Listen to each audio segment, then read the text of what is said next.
ẹ̀yin èèyàn iléèwò lẹ ṣe gist tá a gbọ́ yìí ó lágbára o.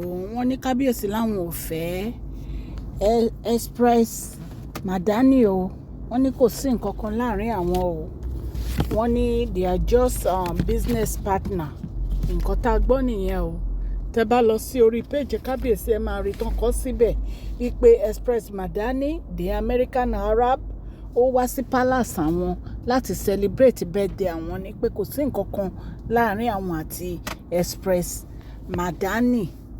Ẹ̀yin èèyàn lé, mo ní kí n mú gist wá fún yín ni. Ẹ mọ̀ pé lóòótọ́ gbogbo nǹkan táwa ń gbọ́ nìyẹn pé wọ́n ń fẹ́ra wọn, nítorí pé wọ́n ní free time ni wọ́n máa ń wá sí palace bàbá Erin ńlá, pé tán bá dẹ̀ wá ń gbà yín míì wọ́n lè lo ọ̀sẹ̀ kan ọ̀sẹ̀ méjì. So closeness yìí ni àwọn èèyàn ń rí, wọ́n rí wọn pọ̀ tí wọ́n fi dé wọ́n fẹ́ra wọn.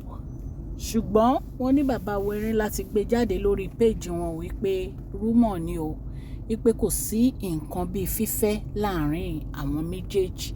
Mo ní kí n sáré ṣe update fún yín ni. Ẹ mọ̀ pé kábíyèsí ní a lot of business partner people.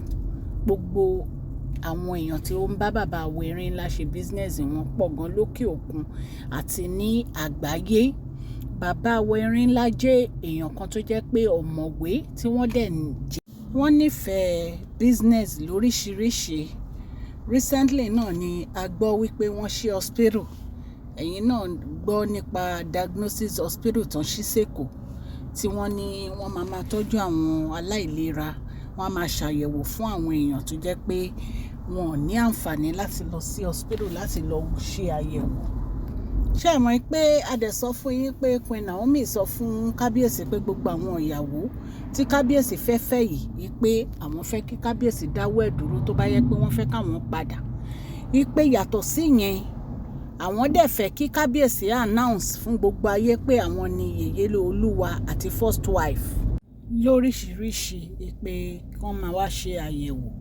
Ẹ dẹ̀ tún mọ̀ pé bàbá wa bí a ṣe gbọ́ wọn ni wọ́n kọ́ universities, Ọ̀jájá mall, Ọ̀jájá hotel, lóríṣiríṣi halls, àwọn ibi téèyàn ti lè lọ ṣe invent hall, gbogbo ẹ̀ ni bàbá wa kọ́.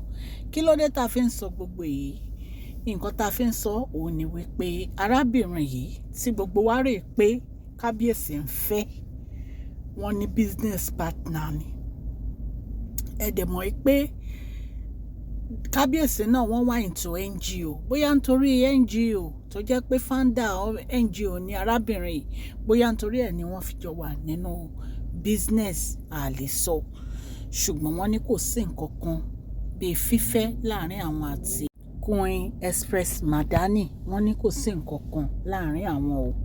Ẹ̀yin ará ilé, ìgbà tí mo gbọ́ nǹkan tí kábíyèsí post sórí social media, mo ní kí n tètè wá touchlight fún ẹ̀yin èèyàn mi, torí gbogbo wa àti rẹ̀ pé bóyá nǹkan kan wà láàrin àwọn àti kábíyèsí ni.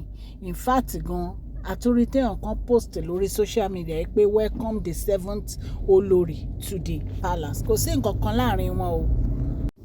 So ẹ̀yin èèyàn lé, nǹkan tá a gbọ́ nìyí, torí wọ́n ní Queen Naomi ní àwọn fẹ́ kí wọ́n jáwọ́ nínú gbogbo àwọn olórí tí wọ́n ń fẹ́, àwọn tó ń ṣẹ̀ ń fẹ́. So wọ́n dẹ̀ ní kábíyèsí ò tí ì fún wọn lésì, ṣùgbọ́n tá a bá gbọ́ èsì tí kábíyèsí fẹ́ fún wọn, a máa jẹ́ kẹ́ gbọ́. Bí mo ṣe ń sọ nǹkan tí mo rí lórí social media tí kábíyèsí post sí orí Facebook, ẹ lọ wò fúnra yín. Wọ́n ti kọ síbẹ̀ pé kò sí nǹkan kan láàrin. Ẹ lọ sí péjì kábíyèsí lórí Facebook, ẹ máa rí tí kábíyèsí kọ síbẹ̀. Wọ́n ní kò sí nǹkan kan láàrin àwọn àti Express Madani, Queen Express Madani, pé business partner ni wọ́n. Mo dúpẹ́ lọ́wọ́ gbogbo etí tó ń gbọ́ mi o. Orúkọ mi ni Mashola Yorùbá ni mò ń sọ lórí ìkànnì yìí. À ń sọ nítorí pé a fẹ́ gbàgbé àṣà àti èdè wa. A dẹ̀ tún sọ fún àǹfààní àwọn tí wọ́n gbọ́ Gẹ̀ẹ́sì. Ẹ̀yin èèyàn létí bá ti subscribe, kẹ́dẹ̀ tẹ notification bell yín. À ń sọ̀rọ̀ lórí celebrity gist, royal gist, politics àti gbogbo nǹkan tó ń ṣẹlẹ̀ ní agbègbè orílẹ̀-èdè bàbá wa ní ilẹ̀ Nàìjíríà. À ń ṣe advert lórí ìkànnì yìí. Ẹ kàn sí wa ní masholagist@gmail.com. Ọlọ́run á bá mi gbé ọwọ́ gbogbo yín sókè o. Please share this video, like and subscribe. God bless you all. Mashola Gist TV, love you all.